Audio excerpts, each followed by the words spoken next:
Closed doors, I'm a fool for your love.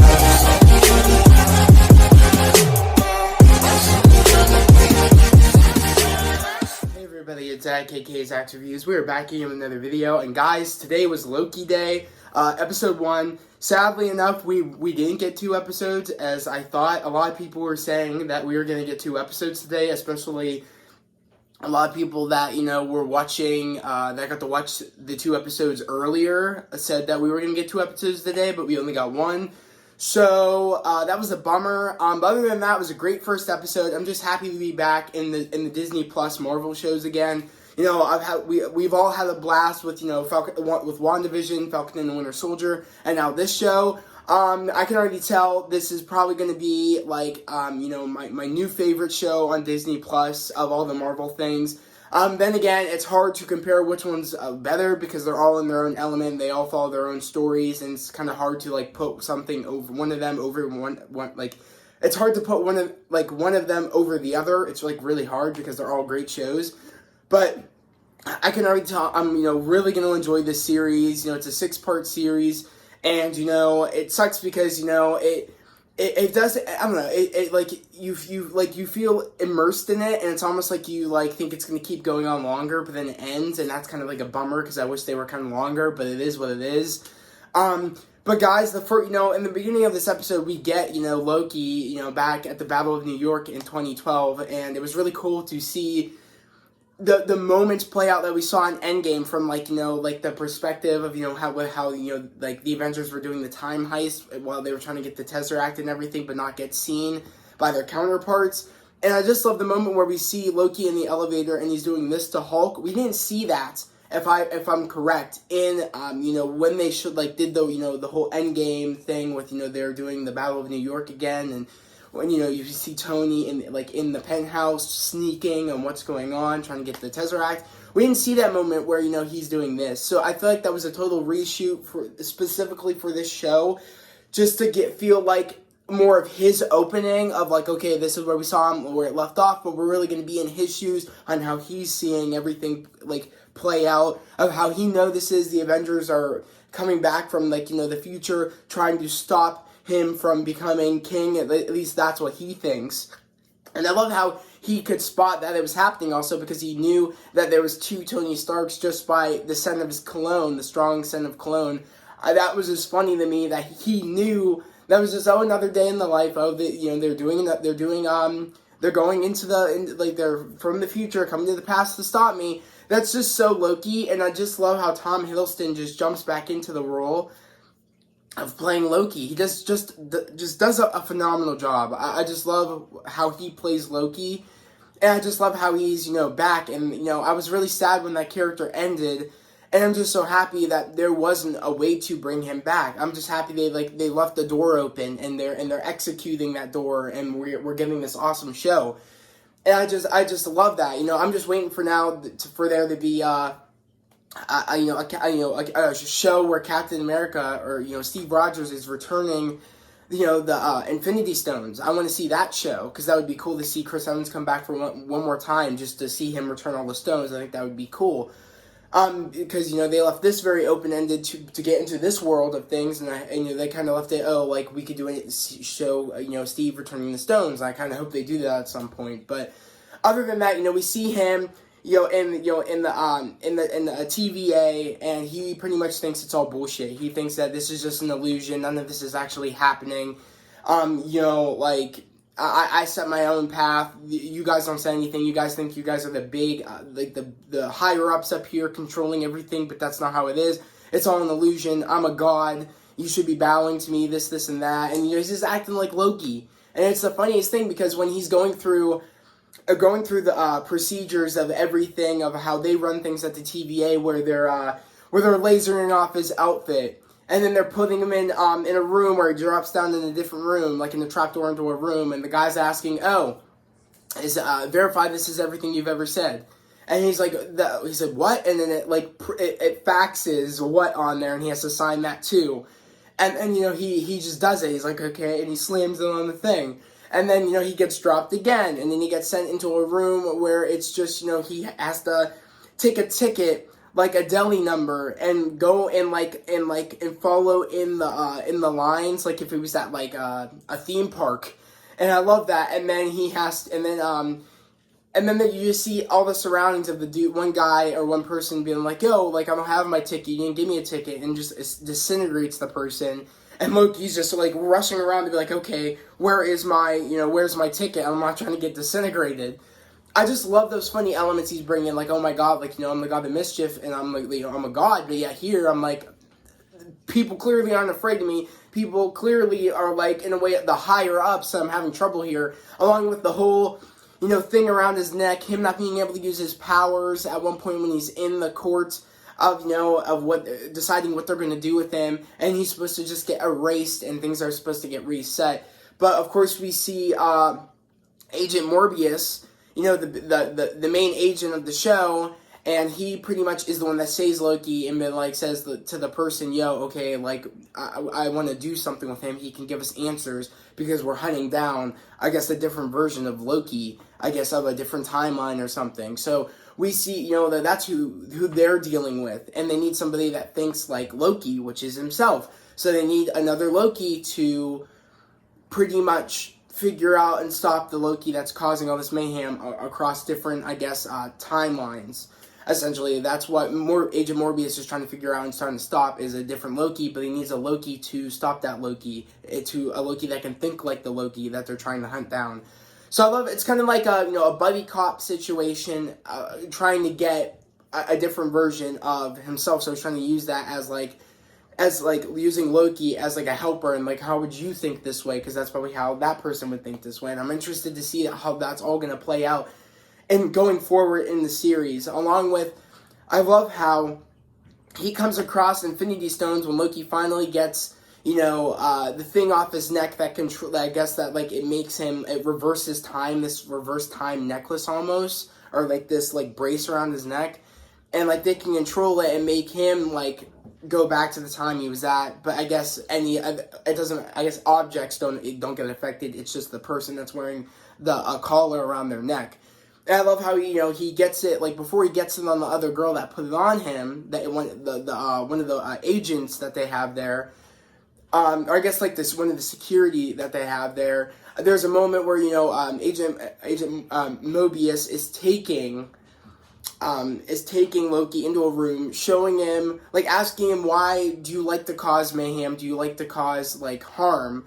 What, like, who are you exactly? Like who are you as a person? And he's just, jumping around the questions, not wanting to answer them, being Loki, as we all know. And I love how, we see, Agent Mobius showing his time of how this is how your life was supposed to play out until you did what you did. And I love how, like, the moment where, he's seeing, the Battle of New York again, like he said, we're going to show you your greatest hits. And it's, of course, Hawkeye with his bow in Loki's face. And says, if it's all the same, I'll have that drink now. The saying that we all know that he says at the end of Avengers. So, we see that moment, and then we see, of course, just many multiple moments of his greatest hits. And, he's just, saying that, this is all just an illusion, this and that, a way to spark fear. And, he ends up, pretty much, doing a thing where he tries to go after the thing because he sees the moment where, Frigga dies and everything. He sees that moment and it upsets him, and he tries to go after Agent Mobius, but then he ends up getting reversed, and the chair's not there because Loki threw the chair and then tried going after him. So when you reversed it, it was going to be like where he was sitting again, but there was no chair there. He was like, oh, it only affects you. It doesn't affect any furniture. Me and my sister and my brother were laughing at that part because it was super funny. There was a lot of funny moments in here that I really enjoy. It's like the funny moments that we all know with Loki's character. He tries to act like he should be a god, or like, and that he should be bowed down to, but he's just a goofball, literally. So I just love that. So I love how the moment where, he gets up, like, Agent Mobius helps him up. He ends up, I still told my sister he took that device that turns back, like, himself. He took that device, the collar, remote. And then he ends up, leaving the room because, the agent, one of the security that they have at the TVA wants to talk to him, saying, this is a bad idea. We should have just, got rid of him and just reset everything. And pretty much, I knew he was going to get out. He gets out. He tries to find the Tesseract and leave. He ends up finding the Tesseract with the person that was holding it before that said it was stupid, which that guy's hilarious. I've seen him. He plays,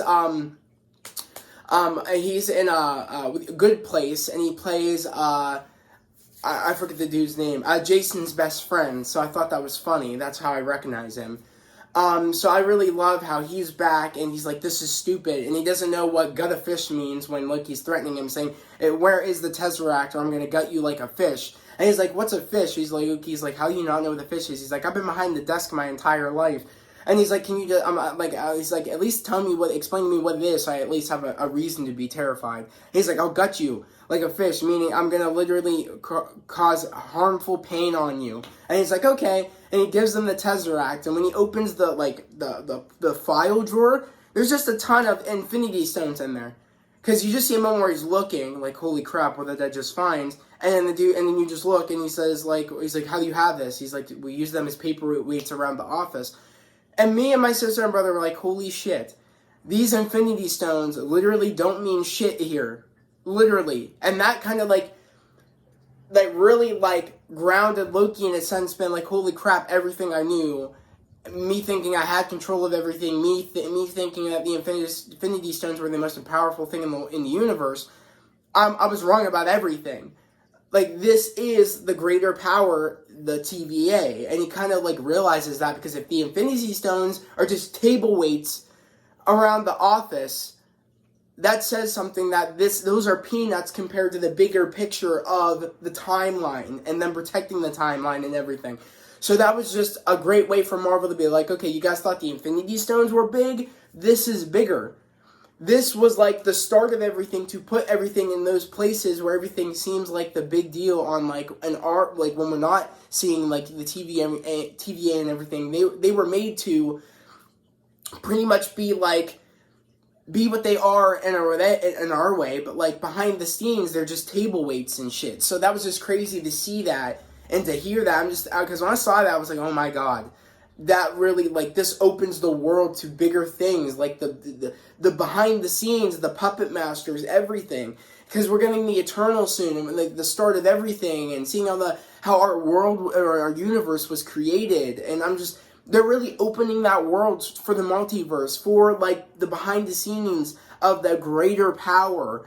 Of the greater power made stuff like this, but those are just table weights behind the scenes implanted for us to think that they're so powerful and everything, and different universes and different timelines. It's insane to me that they're really bringing that out and telling us that, these are peanuts compared to the bigger picture of the TVA and what they control there. And it's amazing, because that finally put Loki to be like, holy shit, it might be real. What I just saw of my mom dying, even though I said, because he was saying, where is she? This is all a ploy. What's going on? Because he didn't believe that was anything he would have ever lived, or how his life would have been and everything.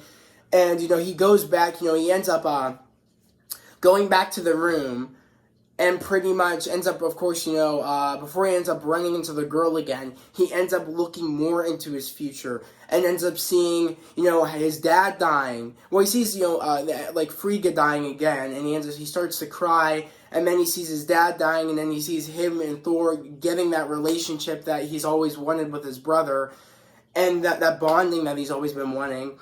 And then he sees, him dying in Infinity War, getting strangled. He's like, oh, this is bullshit. In a way, I thought, because we end up seeing, one of the agents come in, and he ends up fighting with her, puts the collar around her neck, and then ends up pretty much, putting her through a continuous loop or whatever. And then we end up seeing, she gets sent out in the hallway. Agent Mobius comes in. He's in a way, tearing, crying in denial now. He's like, I don't even know what to think of this. Is this what's going on? And he says, to Agent Mobius, he finally answers his question, saying, I don't want to hurt anybody. It's just, in a way, just a front. That's how it's me pretty much, using fear, me being scared, but using fear as a ploy.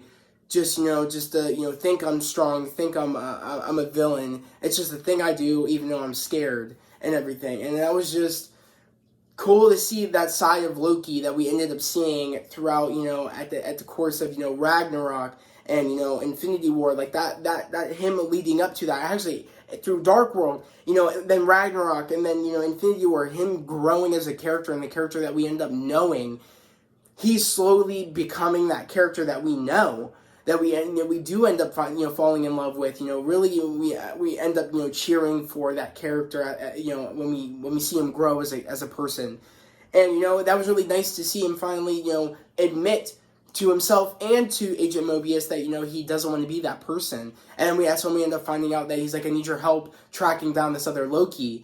And I'm really interested to see how that's all going to play out. How this show is going to build up to a bigger and greater thing, because that's what this show's going to do. It's going to open a world just like WandaVision did, just like Falcon and the Winter Soldier did, where it leads to bigger things in the MCU, and I'm wondering where this is going to lead. A part of me has a feeling that maybe this can connect to, Eternals, because they're jumping around different times. I'm thinking, will there be Easter eggs from when we see Eternals, and will the Easter eggs that we saw in and Loki, maybe will Loki Easter eggs be in Eternals of him being around the certain time that maybe they're there? I don't know. I'm just interested to see what Easter eggs, people are going to break down on YouTube, especially New Rockstars. I'm a big fan of them. They break down awesome stuff, Same with, the Cosmic Wonder and all of them, them breaking down and doing, for looking for Easter eggs. I can't wait to watch their breakdowns, because this is all going to lead to bigger and greater things in the MCU. Especially the moment where we see, Agent Morbius, before he knows about Loki and everything that's going on back at the TVA, he's in a church and he's looking after the aftermath of his agents dying from the other Loki variant, and we pretty much see a little girl, and she was given something, I guess, that was like put out of place in a sense. I don't know exactly what it was. I don't know what it was exactly, but we see her look at the thing, and it almost looks like Mephisto. I know it's not Mephisto. They confirmed it on IGN on Instagram that the writers and the directors of Loki confirmed that Mephisto will not be in this series. But it kind of looked like they were kind of hinting towards that. It could have been just the devil too. I have no clue. But all I know is that I'm super excited to see where episode 2 leads. I'm super excited to hear what you guys thought about the first episode of Loki. Again, if you're new to the channel, please subscribe to the channel, put on those notifications, like this video, guys. That helps me know that you guys like my content. It makes me want to keep dropping these content for you guys. Also, I would just love to have you guys here, part of this family on this channel. Literally, we're at 313 subs, guys. I'm really trying to get to 400. That's my new goal, guys, and we can get there with your help. So please, yet again, subscribe to the channel, put on those notifications, and like this video so you guys know when there's a new video out, and it notifies you. Sorry about that, guys.